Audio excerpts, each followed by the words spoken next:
E aí eu levava aos médicos e sempre a mesma resposta: mãe, é coisa da tua cabeça, ele não tem nada. Até que ele sofreu a primeira convulsão.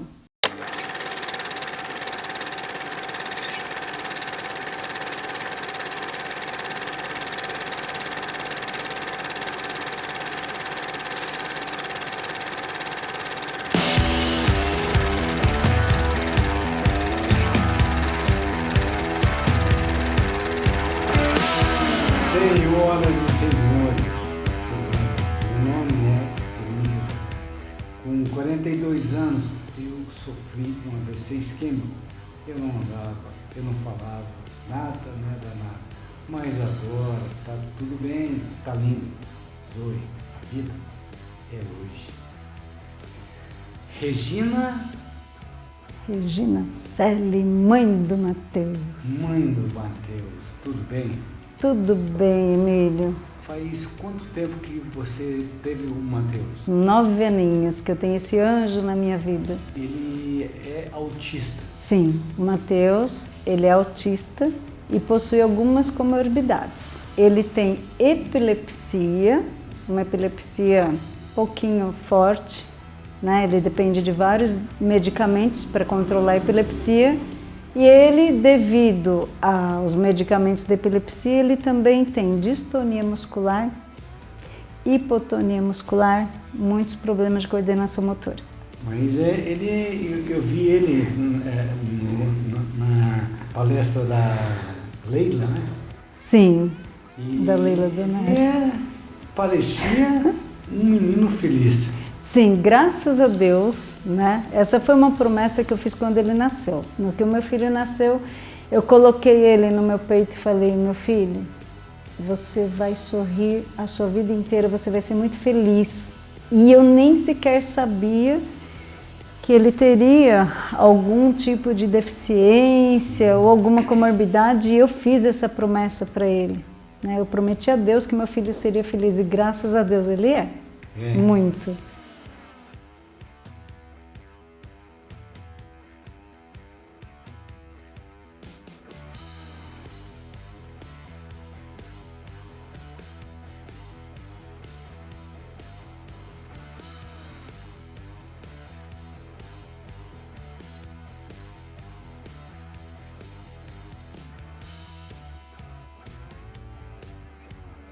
Aprendendo para trabalhar. É pra mamãe? É pra mamãe. Pra mamãe? Esse é pra mamãe. É pra casa dela? Pra casa dela. Esse aqui é do Matheus. Entrega ela pra mamãe. Obrigada pelo lindo pacote. Ficou Eu muito ganhei bonito. presente. Ganhou presente, que legal. Quanto tempo ele tinha quando você descobriu que era autista? Esse é um ponto importante, porque assim, essa é a dificuldade de muitas mães, né, em conseguir diagnosticar. Então, o que aconteceu? Primeiro, eu como mãe e professora, que eu lido muito, né, com muitos alunos, com crianças, sempre amei crianças, sempre fui muito observadora. Logo nos primeiros meses, eu percebi que havia algo de errado. Os reflexos dele eram um pouco diferentes, mas todo mundo falava: mas ele olha nos olhos, ele sorri, e ele era muito alegre. Mas nos primeiros meses ele não conseguia levantar como as outras crianças, sabe? Já fazem aquele apoio. E eu levava no pediatra e o pediatra: ah, mas mãe, você está exagerando, cada criança tem o seu tempo, é assim mesmo. Aí foram aparecendo probleminhas de saúde que não tem nada a ver com autismo, probleminhas aleatórios, né? E ele foi fazendo uma cirurgia aqui, outra cirurgia ali, cirurgia de probleminhas de saúde simples, mas que totalizaram 5 cirurgias. E a cada uma eu via que a recuperação dele era um pouquinho diferente, só que ele sorria, parecia que ele não tinha aquela sensação de dor como as outras crianças. Ele não reagia como as outras crianças, que quando estão doentinhas ficam murchas, ficam tristes. Ele estava sempre sorrindo, exageradamente até, né? E aí eu levava aos médicos e sempre a mesma resposta: mãe, é coisa da tua cabeça, ele não tem nada. Até que ele sofreu a primeira convulsão, e que foi feio, né? Quantos anos ele tinha? 3 anos. 3 anos. Quase 3, né? Na verdade, faltavam uns 2 meses para completar 3, uns 2 anos e pouco, quando ele teve a primeira convulsão. Aí fui correndo, levei numa neuro. Ah, mas a convulsão dele é leve. Aí eu falei: olha, eu estou desconfiada que meu filho tem alguma outra coisa, não sei se é autismo, mas eu sinto que ele não se desenvolve, porque ele ainda não falava, ele ainda não andava, ele tinha muitos atrasos em relação a tudo, né? Para andar, para falar, não falava nada. Aí fomos no otorrino, aí também, vamos fazer uma cirurgia daqui, dali, para ver se melhora, é adenoide, é amígdala, achando que isso atrapalhava a fala do meu filho, porque ele tinha uma hiperadenoide, né? Ele tinha uma amígdala gigante, e foi, retira isso, retira aquilo, e nada desse menino falar. Até que depois ele sofreu uma nova convulsão, muito preocupante, foi parar no hospital, e as convulsões dele eram assustadoras, porque até os médicos nos hospitais diziam que ele poderia não voltar. Então era aquele tipo de convulsão que parecia que ele tinha ido embora. Não era aquela convulsão de se esbater normalmente, não. Era uma convulsão que parecia que ele tinha morrido.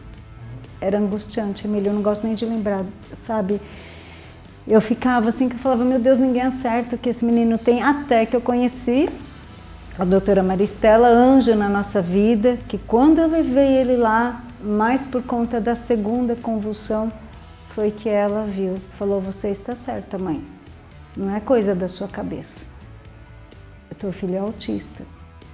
E ela já me indicou todos os tratamentos, todos os procedimentos, medicou, porque ele precisava de medicação para epilepsia, medicação forte, porque não tinha como. Essa médica. Eu cheguei no médico que, gente, eu nunca vou esquecer que esse médico, ele me dizia assim: mãe, você está infantilizando o seu filho. Emílio, você tem uma filhinha linda, Lu, uma bebê.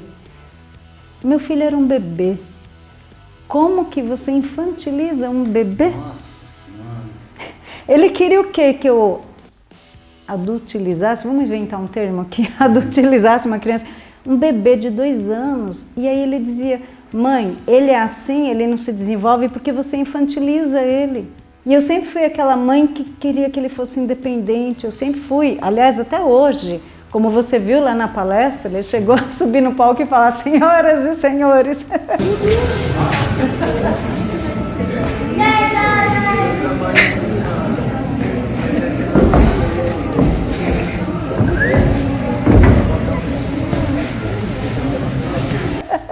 Te imitando, hein?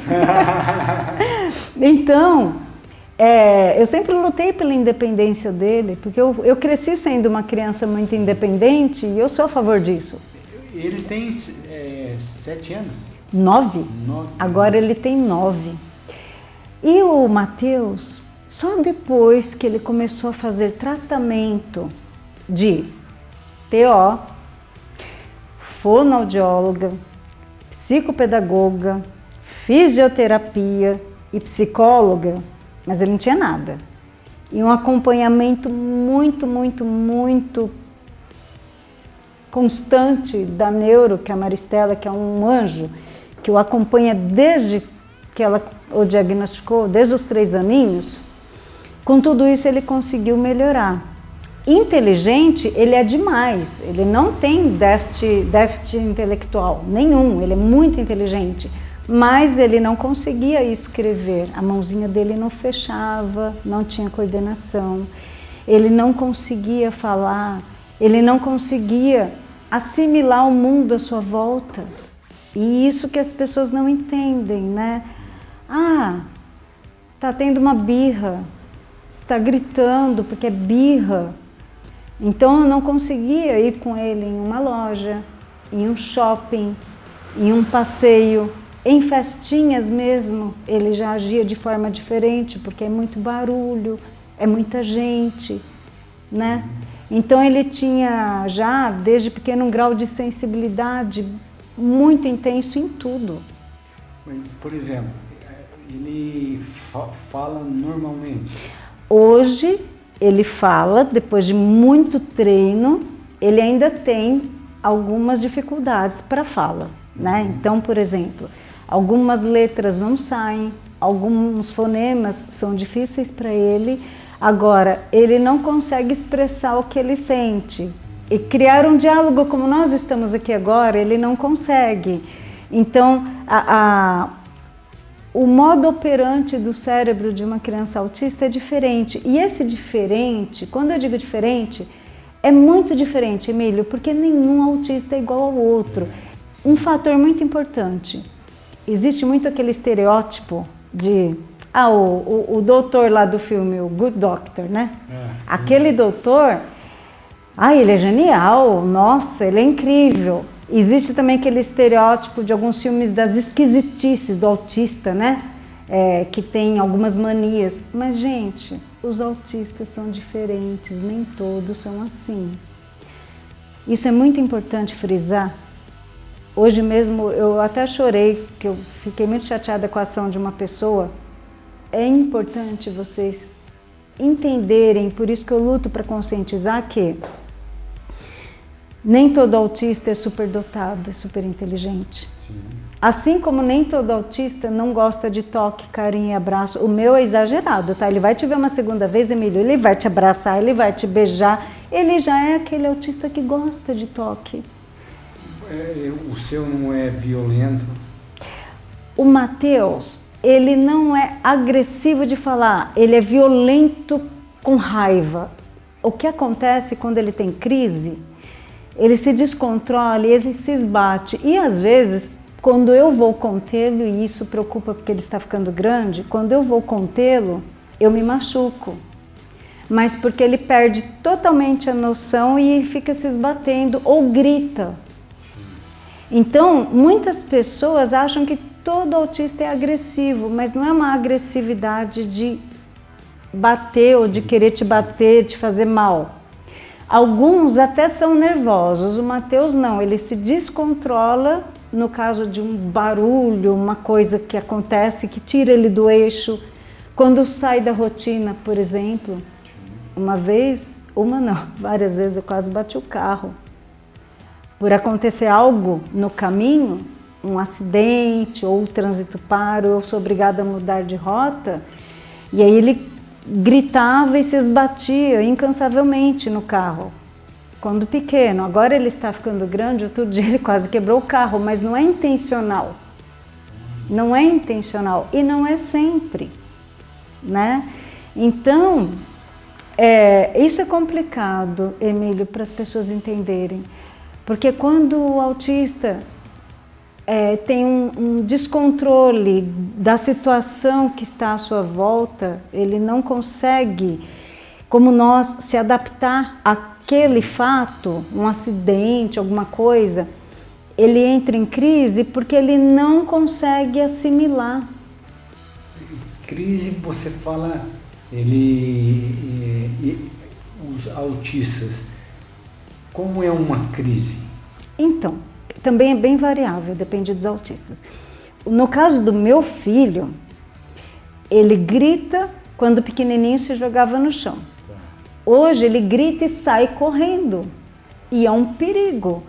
Por exemplo, quantas vezes eu e os psicólogos dele já não tivemos que sair correndo da clínica atrás dele, porque ele disparou, ele viu uma brechinha no que a porta abriu e ele teve esse descontrole, e ele corre em direção à rua, eles não têm nenhuma noção do perigo. A JK assim, lotada de carros, e ele vai. Então se vier uma jamanta em cima dele, ele não tem reação de sair daquela jamanta, sabe?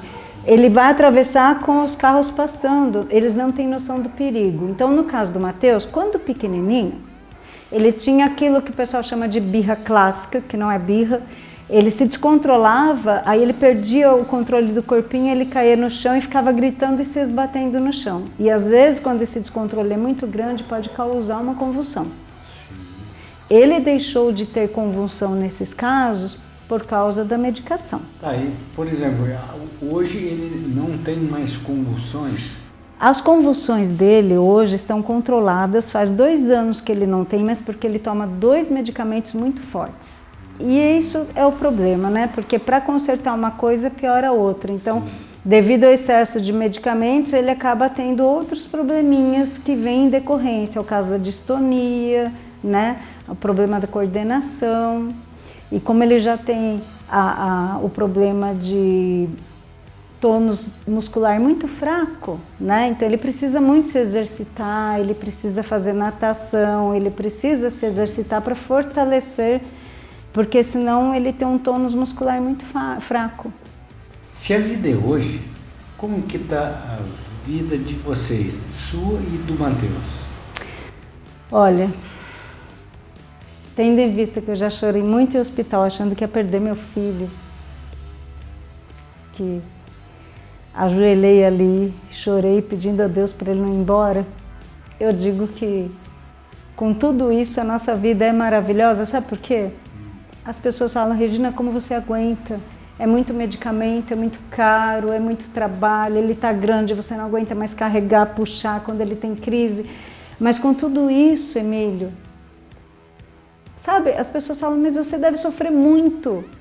Só que eu tenho uma visão de que o sofrimento, ele tem que ser transformado em luz, e eu agradeço a Deus, porque o meu filho me ensina a cada dia. Eu tô aqui emocionada, quase chorando, porque o meu filho me ensina. Ele me ensina a ter paciência quando muita gente não tem paciência. Ele me ensina a persistir, perseverar quando eu falo, meu Deus, não tem mais saída, não tem mais dinheiro para o tratamento, não tem mais dinheiro para remédio, não tem mais forças. Essa noite mesmo eu fui dormir chorando, tô com o olho inchado aqui. Mas quando eu olho para ele, vejo aquele menino sorrindo, amoroso, porque o Emílio, ele é muito amoroso, ele beija, ele abraça, sabe? A nossa vida hoje é maravilhosa porque existe vida, porque eu não perdi meu filho, ele está aqui. E Deus, conta para mim como ele se encaixa. Olha, desde o momento que o meu filho nasceu, Deus está nessa com a gente. O cara lá de cima é maravilhoso, porque ele sempre abre janelas, colocam pessoas iluminadas no nosso caminho. E eu vejo que sem Deus nada é possível. E, por exemplo, olha só, nesse pós-pandemia que nós passamos por momentos muito difíceis, porque o Matheus perdeu tudo aquilo que nós construímos para ele se sociabilizar, para ele poder conviver. Com isolamento ele perdeu tudo, está começando do zero. Deus abre as portas de uma maneira que eu falei, não, eu tenho que voltar com a minha missão, que é de explicar sobre o autismo, lutar principalmente contra o preconceito, que hoje mesmo eu sofri um preconceito absurdo. Uma pessoa me disse uma coisa que, né, a gente fala, perdoe, as pessoas não sabem o que está falando, é falta de conhecimento, então temos que ensinar todos os dias. Por exemplo, Deus me colocou você no caminho, que quarta-feira eu resolvi ir na palestra, depois de muitos eventos que eu não comparecia mais, por N questões, pela piora do Matheus, eu parei de ir em eventos e encontrei quem? Emílio Zagaia, que está aqui. Ser humano maravilhoso, cheio de luz, que está aqui iluminando as pessoas, mostrando que não é só quem nasce com deficiência que tem que lutar. O Emílio, gente, quem não conheceu o Emílio? Um cara todo bonito, todo atlético, saudável, de repente piscou. Amanheceu assim, ó. Amanheceu tortinho, já se recuperou, já não está mais tortinho, está aqui lindo de novo. E conseguindo iluminar vidas, né? Trazendo essa mensagem de conhecimento, porque você que está assistindo esse canal do YouTube que não conhece sobre autismo, sobre AVC, sobre paralisia, sobre doenças raras, está tendo a chance de conhecer e quem sabe ajudar alguém que está do seu lado, que tem, né, uma deficiência ou que passou por um momento difícil e que, importante frisar, ninguém está livre. A gente nunca sabe o dia de amanhã. Exatamente. Então eu vejo pessoas com preconceito, eu olho assim, eu falo, meu Deus, nunca eu imaginei que eu teria um filho autista, assim como você nunca imaginou que teria um AVC.